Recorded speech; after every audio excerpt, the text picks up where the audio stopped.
प्रहरी हिरासत भित्रैबाट बाहिरियो गरिमा चौधरीका हत्यारा सुमन थापाको मुटु काप्ने सनसनीपूर्ण बयान। दिवसबाट उठ्यो भने नि यसले हामीलाई भन्छ यसले बुझ्न मार्दै।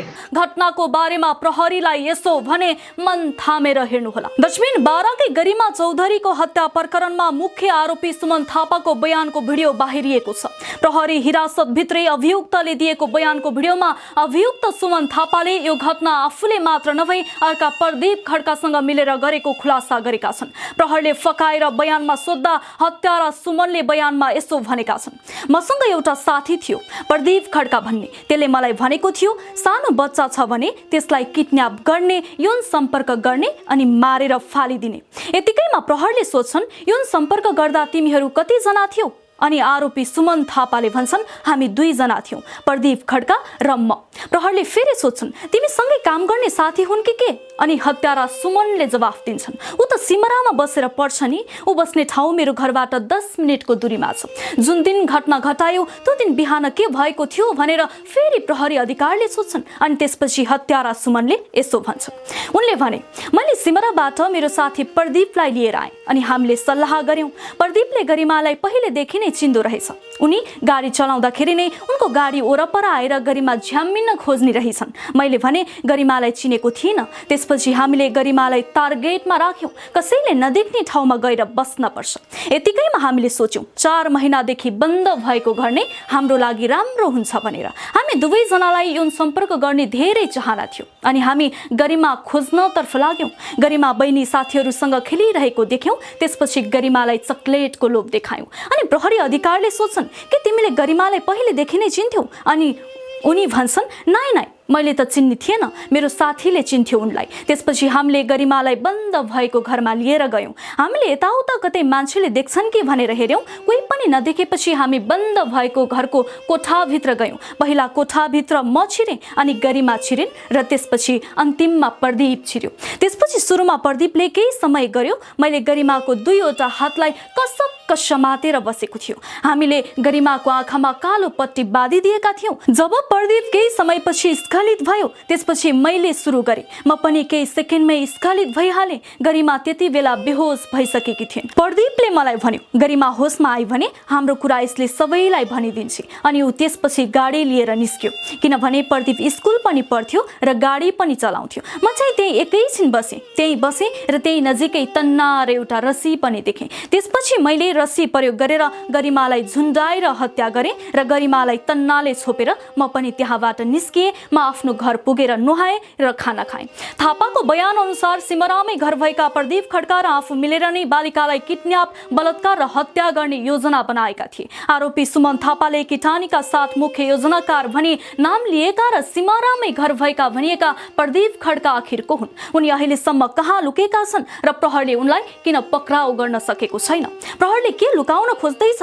अनुसन्धानका क्रममा म्याजिक भ्यान धनी प्रोगेश चौधरीलाई पक्राउ गरेको प्रहरीले हिरासत भित्रै मुख्य अभियुक्तले अर्को मुख्य पात्र प्रदीप खड्काको नाम लिँदा पनि उनीमाथि कारबाही अघि बढाउन किन ढिलाइ गरिरहेको छ? के प्रदीप खड्काको नाम दबाउन खोजिँदैछ? प्रहरी हिरासत भित्रैबाट बयानको भिडियो बाहिरिनु र मुख्य अभियुक्तले किटानी गर्दा पनि प्रदीप खड्का पक्राउ नपर्नुले प्रहरीको भूमिकामाथि आम जनताले कडा आक्रोश र आलोचना व्यक्त गरिरहेका छन्। दर्शकवृन्द, यो विषयमा प्रहरीले गरिरहेको अनुसन्धान र भाइरल भिडियोबारे तपाईलाई के लाग्छ? प्रदीप खड्काको संलग्नताबारे तपाईको धारणा के छ? तल कमेन्ट बक्समा आफ्नो विचार राख्नुहोला। त्यो दिनको बिहानदेखि घटना बताउ त बाबु साँच्चै के भयो? जसले हामी 2 जना त्यसलाई लिएर आयो हैन यता। तिमीले भन्ने नि त्यो दिन बिहान म बिरगञ्ज आएँ के भयो? पत्लैबाट बिरगञ्ज गएर बिरगञ्जबाट स्टाफ पुर्याएर अनि घर आयो नि। अनि त्यसलाई पनि लिएर आयो, म सिमराबाट उठाएँ त्यसलाई, आफ्नो साथीलाई। अनि यहाँ ल्याएर बस्यो अनि हामी 2 जना मन गरे सेक्स गर्न हैन। अनि के अरे हामी आयो यता अनि त्यो बच्चाहरू खेलिरहेको रहेछ। हामी खेल्न गएको होइन, बच्चाहरू खेलिरहेको रहेछ। अनि त्यहाँबाट चकलेटको लालच दिएर कतिजना बच्चाहरू खेलिरहेको थियो? 3 जना थियो, 2 जना केटा थियो, एउटा केटी थियो। अनि केटी चाहिँ यही गढीमा रहेछ। तिमी पहिलेबाट चिन्थ्यौ त्यो नानुलाई? चिन्दैन थियो। जबदेखि त्यो गाडी चलाउन थाल्यो नि अनि कहिलेकाहीँ गाडीमा के अरे खेल्न आउँदो रहेछ। त्यो खेल्न आएको समयमा म हुँदैन थिएँ त्यहाँ। अनि के अरे अस्ति चाहिँ भेटाएको थियो। तर त्यसलाई नि गर्नु मन लाग्थ्यो। घरमा कोही पनि थिएन, त्यसको नि कोही पनि थिएन, मेरो नि कोही पनि थिएन। लिएर आयो, जति मन गर्यो गर्यो। चक्लेट किन्यो अनि त्यो त्यहाँबाट भन के भयो? चक्लेट किनेपछि अनि त्यसले लिएर गयो। होइन, म एक्लै गएको थिएँ। अनि चक्लेट किनेर आएपछि के भयो? त्यहाँ गयो, बच्चाले खेलिरहेको थियो। बच्चाहरू खेलिरहेको थियो, त्यो प्रतीक पनि त्यही थियो। तिनीहरूले हेरिरहेको थियो। म चक्लेट किनेर आएँ अनि चक्लेटको लालच दिएर लिएर गयो त्यसलाई। अनि दुईटा भाइहरूले के गर्यो? त्यो भाइहरूलाई त छोरी थर्काउनु बित्तिकै रुँदै घर पुग्यो। अनि के अरे चक्लेटको लालच दिएर गएपछि अनि हामी गयो त्यो घरमा। त्यो घर कसको घर थियो? कसको घर थाहा थिएन। अनि के अरे हामी यताउता हेऱ्यो, मान्छे त भनेर होइन, मान्छे थिएन।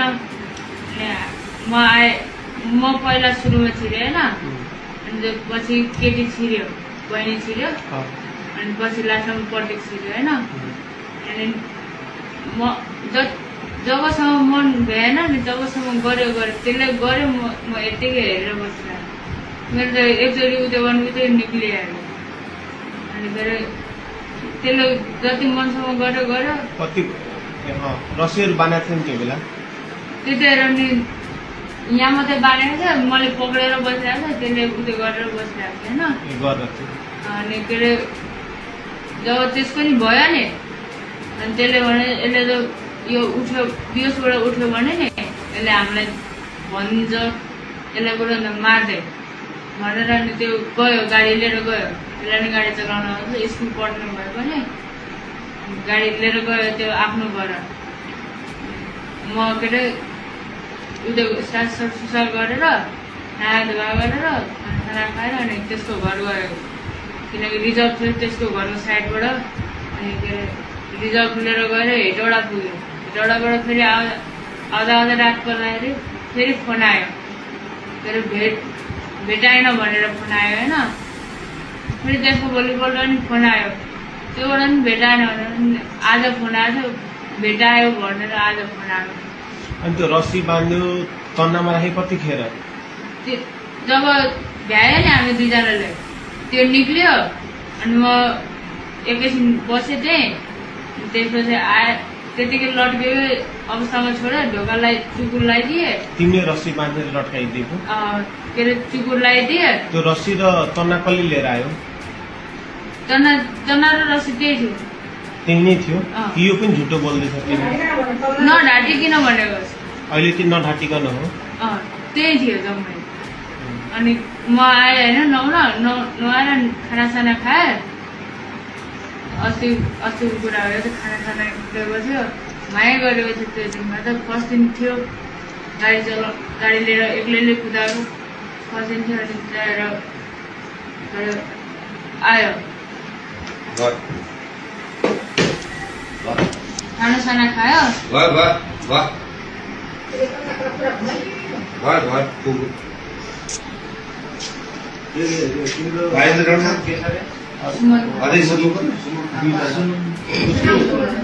सुमन प्रदीप खड्का र तिमी सुमन लामा। सुमन थापा। तिम्रो नाम चाहिँ के हो? सुमन। अनि तिमीसँग त्यो गएर त्यो पनि सेक्स गर्ने एकजना तिम्रो साथीको हो?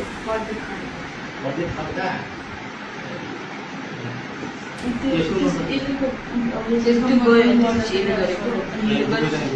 पहिला उसले गर्यो अनि उसले गर्दा उसले समातेको थियो। पहिला तिमीले गर्यो? अनि पहिला त्यसले गर्यो अनि पछि मैले गर्दाखेरि चाहिँ के भयो? मेरो झरिहाल्यो क्या एकैछिन। अनि तिमीले गर्दा उसले गर्दा तिमीले बच्चालाई समातेको थियो अनि तिमीले गर्दा उसले समातेको थियो? उसले समातेन, ऊ भाग्यो। गाडी लिएर भने थुनायो। गाडी त्यहीँ राखेको थिएँ। त्यो जहाँ अहिले गाडी लागिरहेको छ नि त्यही राखेको थिएँ अनि तिमीले कागज टाइम गरेर। गर्न त कति बजी तिमीले गरेर टाइम दिएको कि टाइम खानामा काटेको